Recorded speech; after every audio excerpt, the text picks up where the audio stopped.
आवाज India TV के आवाज विशेष कार्यक्रम में आप सभी दर्शकों, ये दिसंबर महीना शुरू है और आज तारीख 24 दिसंबर है। 24 दिसंबर ये पेरियार ईवी रामस्वामी जी का स्मृति दिन है।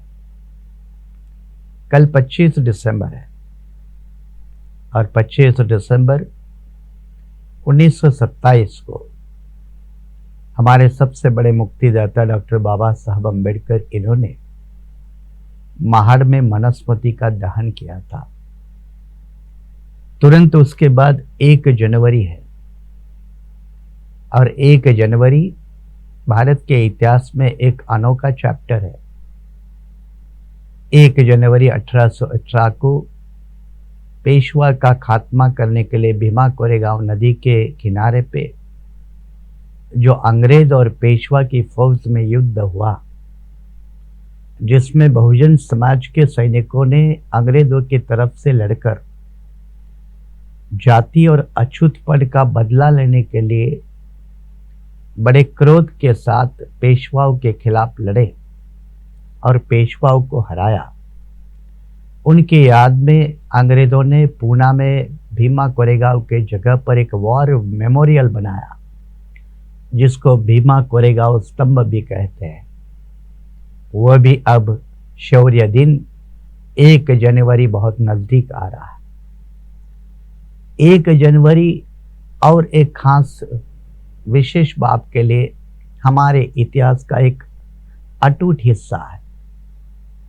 1 जनवरी 1848 में महात्मा ज्योतिबा फुले, क्रांति ज्योति सावित्रीबाई फुले और माँ फातिमा, इनकी संयुक्त के कोशिश से पुणे के शहर में भिडेवाड़ा नाम के जगह पर महात्मा फुले इनकी शूद्र अतिशूद्र के लिए पहली स्कूल, प्राइमरी स्कूल स्थापित हुई थी। इसलिए वो भी 1 जनवरी एक ऐतिहासिक दिन है। और उसके बाद 3 जनवरी आता है, जो क्रांति ज्योति सावित्रीबाई फुले इनका जन्म दिवस है। ये 5 ऐतिहासिक महत्वपूर्ण घटनाओं की याद मैं आपको इसलिए दे रहा हूं क्योंकि ये 5 घटनाओं के साथ एक बहुत बड़ा बहुजन मुक्ति आंदोलन का इतिहास जुड़ा है, संघर्ष जुड़ा है। ब्राह्मणवादी व्यवस्था के खिलाफ विद्रोह का अटूट हिस्सा जुड़ा है। ये विद्रोह का अटूट का हिस्सा वर्तमान पीढ़ी को ज़्यादा पता नहीं है। स्कूल कॉलेज के इतिहास में ये ज़्यादा पढ़ाया नहीं जाता और इसलिए ये 5 डेट्स को सामने रखकर बिल्कुल संक्षिप्त रूप से हम इनका ऐतिहासिक महत्व समझने की कोशिश कर रहे हैं। जैसे कि मैंने शुरुआत में पेरियार ईवी रामस्वामी जी का जिक्र किया। पेरियार ईवी रामस्वामी नायकर मद्रास प्रांत के, दक्षिण भारत के बहुत बड़े एक क्रांतिकारक, समाज सुधारक, सोशल रिवॉल्यूशनरी और भगवान बुद्ध को बड़े पैमाने पे उस समय मानकर उनके विचारों को फैलाव करने वाले पेरियार ईवी रामस्वामी नायकर, जिन्होंने मद्रास प्रांत में सेल्फ रिस्पेक्ट नाम की मूवमेंट चलाई। शुरू के दिन में तो कांग्रेस में गए, लेकिन जब कांग्रेस पार्टी में छुआछूत और शोषित वर्ग के खिलाफ की नीति जब बार बार सामने आई, तो 1925 में उन्होंने कांग्रेस पार्टी का त्याग पत्र दिया था। तब वो कांग्रेस पार्टी के कोई छोटे से वर्कर नहीं थे, कांग्रेस पार्टी के मद्रास प्रांत के बड़े नेता थे। और इसलिए पेरियार जी ने 1925 में कांग्रेस छोड़कर, चाहे वैकुंठ टेम्पल का सत्याग्रह का मामला हो या सेल्फ रिस्पेक्ट मूवमेंट आंदोलन चलाकर नॉन ब्राह्मण मूवमेंट को जिस तरह से बड़े लेवल पे शक्तिमान किया, इसलिए पेरियार जी दक्षिण भारत के एक बड़े आइकॉन रह चुके हैं। ये जो आज तमिलनाडु में डीएमके या डीके या एआईडीएमके नाम का जो भी राजनीतिक माहौल दिखता है, वो नॉन ब्राह्मण मूवमेंट की देन है। वो त्यागराजा चेट्टियार जैसे नॉन ब्राह्मण नेताओं का, पेरियार ईवी रामस्वामी नायकर जैसे नेताओं का, अन्ना दुराई जैसे नेताओं के मेहनत से जो सेल्फ रिस्पेक्ट मूवमेंट बहुत सालों तक चली, जिस सेल्फ रिस्पेक्ट मूवमेंट ने पूरे ब्राह्मणवाद की दक्षिण भारत में कमर तोड़ कर रखी और ब्राह्मणवाद का खात्मा किया। चाहे कितने भी बहुजन आंदोलन के दक्षिण भारत के नेता आए, जैसे पेरियार जी के साथ केरला से श्री नारायण गुरु, ऐसे बड़े क्रांतिकारी सामाजिक विद्रोह ने एक नया इतिहास भारत देश के साउथ इंडिया में बनाया। इसको भी आज पेरियार जी के आंदोलन को आज के दिन जब उनका स्मृति दिन है तो हमें याद करना चाहिए। लेकिन पेरियार जी के सेल्फ रिस्पेक्ट मूवमेंट का क्या हुआ? जैसे महात्मा फुले जी के सत्यशोधक मूवमेंट का हुआ, वही हाल लगभग थोड़ी बहुत राजनीतिक उठापटक छोड़ दे तो आइडियोलॉजिकल लेवल पे पेरियार जी की मूवमेंट लगभग पूरे तमिलनाडु में पीछे की तरफ गई है।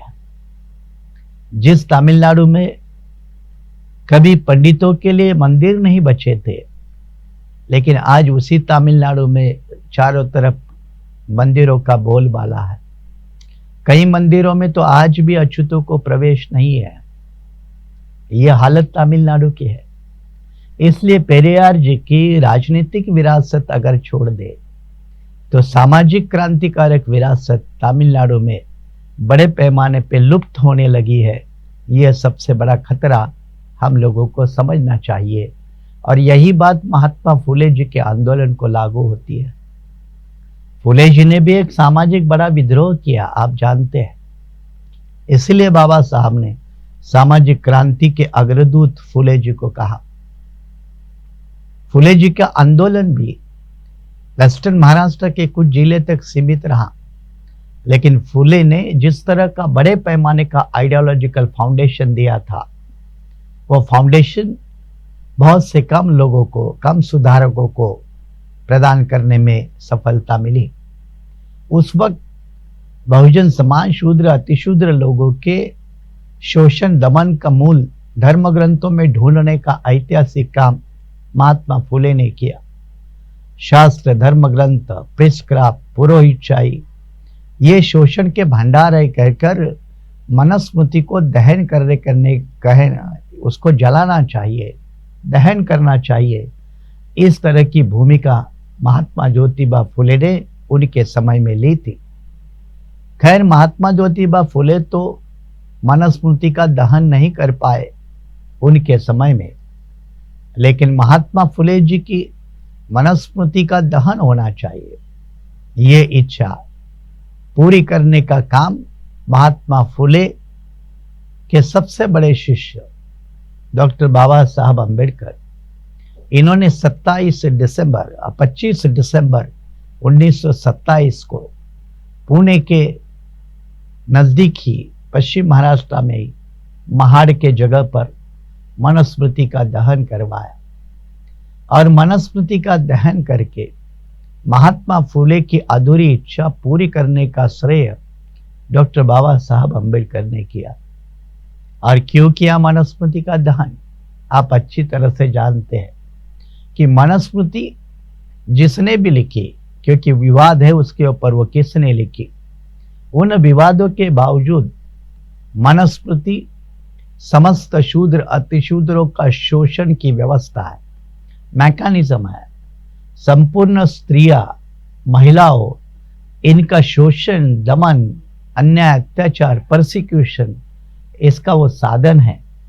धर्म की व्यवस्था के नाम पर विशिष्ट जाति का ऊंचापन और बहुत सारे जातियों का नीचापन, इसको धार्मिक आधार देने का काम, सामाजिक आधार देने का काम मनुस्मृति जैसे ग्रंथों ने किया।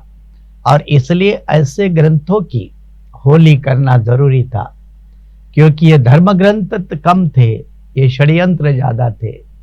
ये धर्म ग्रंथ कम थे, ये एक कॉन्स्पिरसी लेवल पे बहुत से मेजॉरिटी लोगों को अपने गुलाम रखने का, सर्वतश लेवल पर, सारे लेवल पर गुलाम बनाने का एक षड्यंत्र था, मैकेनिज्म था, जिसको धर्म का मुलामा देकर बहुजने पर माथे पर ठोकने का काम किया था। बाबा साहब का यह काम बहुत अनोखा है।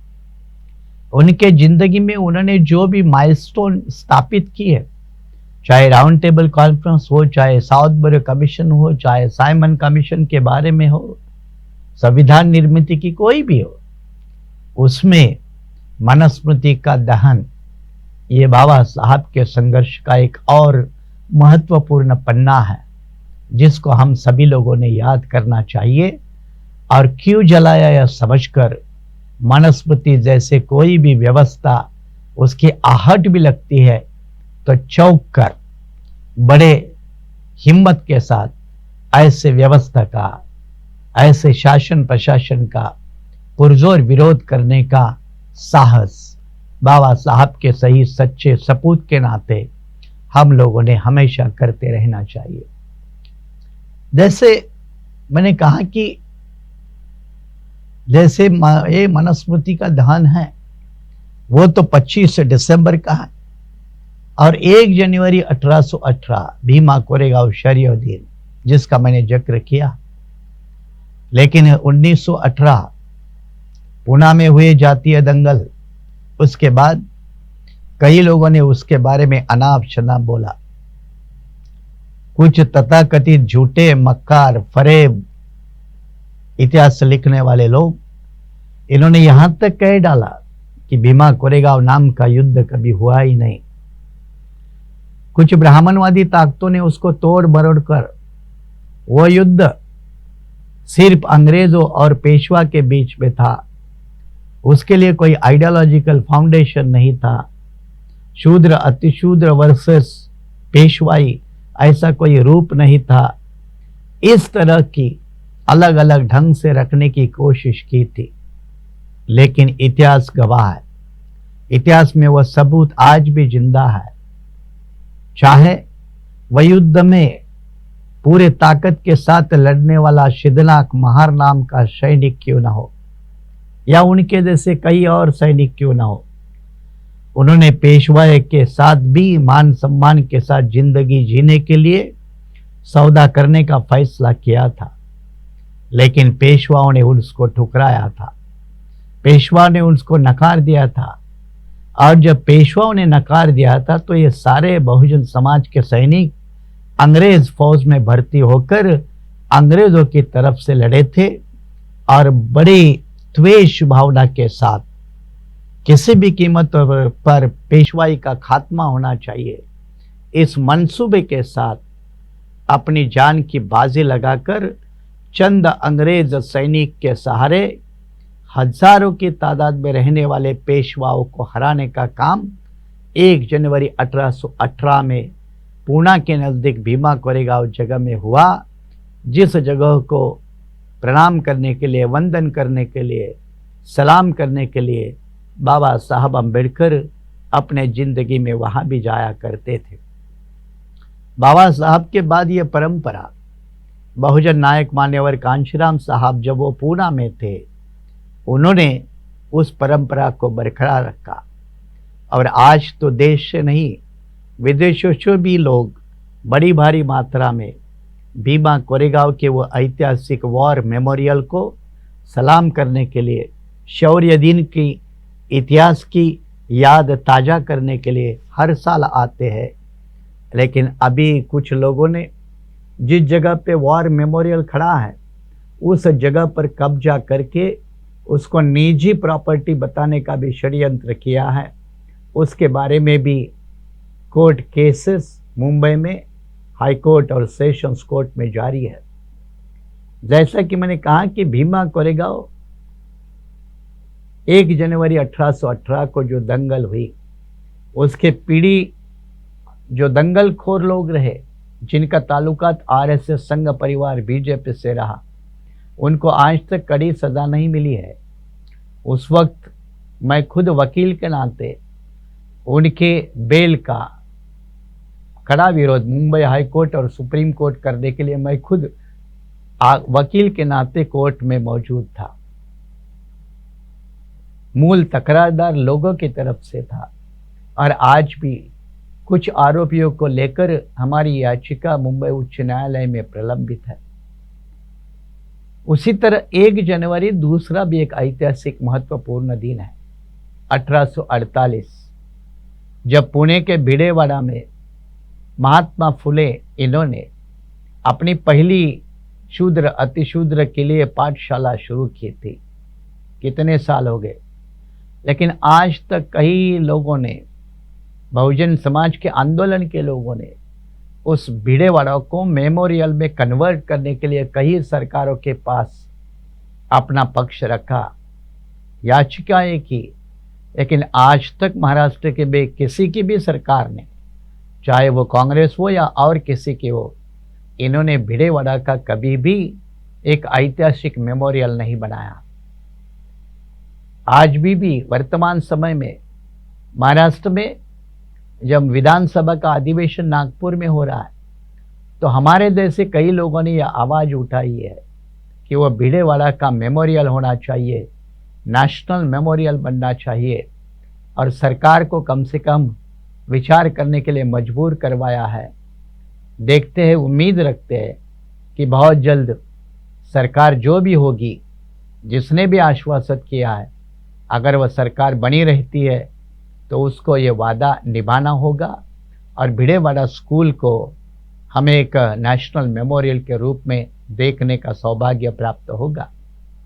इसी के साथ आप 3 जनवरी को जोड़कर देखिए। 3 जनवरी क्रांति ज्योति सावित्रीबाई फुले का जन्मदिन है, जयंती है।